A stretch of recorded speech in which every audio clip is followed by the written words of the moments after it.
situat a la Ronda Sant Pere 44 de Barcelona.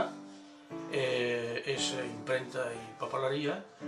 Està fundat l'any 1884 i successivament el primer taller que va haver va ser al carrer Sardenya i després va passar al carrer Sicília. Vam situar-se aquí a la Ronda Sant Pere 44 el senyor Molero en l'any 1936, quan va estallar la guerra.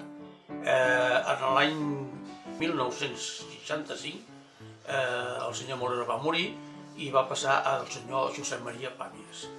El senyor Pàmies va morir en l'any 1978 i va passar a la viuda. Llavors la viuda, com va quedar ella, m'ho vaig quedar tot l'impremta i tal. Es va començar aquí a la Ronda Sant Pere 44 el que és, diguéssim, tipografia. Després es va passar a l'òfset, de l'òfset vam passar a digital. Avui actualment es treballa molt en digital i part en òfset. La qüestió de la tipografia és qüestió de l'època, diguéssim, de tipus de Gutenberg. En vez de les lletres de fusta eren lletres de plom i intervenia aquí el caixista i minervista. Què vol dir? Que es tenia de compondre tot manualment i les màquines eren manualment també, que eren les minerves clàssiques que hi havia en tipografia. Conservem encara material de l'època de la Gutenberg. En realitat, actualment tenim una màquina de l'any 1984 i a part d'això tenim també guardat diversos gravats de l'època aquesta, a partir de l'any 1936 cap aquí, i planxes també. Tenim també, com aquí podran veure, el calendari aquest que està imprès al tipus de Gutenberg. La màquina aquesta, l'any 1984, és una màquina que en realitat tot és manual. És una màquina que surt una plataforma, llavors aquí es posen els gravats del que puguis imprimir a un color i després, manualment, com és lògic, es té que posar la tinta perquè agafi després el paper. Abans de tancar la màquina, com és normal, es posa el paper sobre el gravat que he posat a la màquina.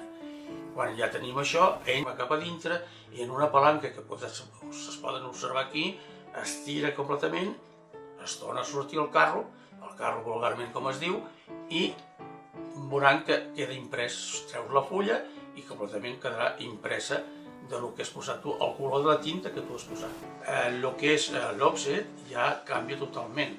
L'òfset és a base de planxes per poder insolar i sortir la impressió en les màquines d'òfset.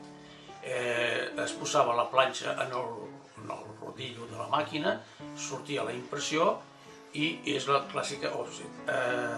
Tot això és el que és, diguéssim, el més antic. Avui actualment és el digital, i el digital no arriba, és més perfecte, però no és com una fotocopiadora. És a base de cartutxos i tira els 4 colors o 6 colors, el que vulguis, de tal. És completament diferent. I es fa molt en digital perquè té una explicació. El digital és que fa tiratges, pot ser molt curts, no estàs obligat a fer tiratges llargs, cosa que l'òfset necessita tiratges llargs perquè surti bé al client.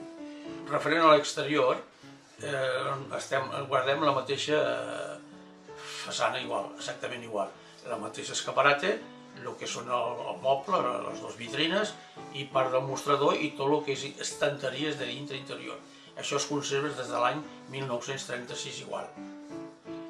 No s'ha tocat res, excepte que es va canviar el lletrero l'any 2000, que en vez de dir Gràfiques Molero, posem Molero. I l'original el tenim aquí guardat, que ara el poden veure vostès en tamany petit. Per acabar, estem aquí pel vostre servei, tot el que necessiteu i tot el que vulgueu en qüestió de papeleria i qüestió de digital a la vostra disposició. Moltíssimes gràcies.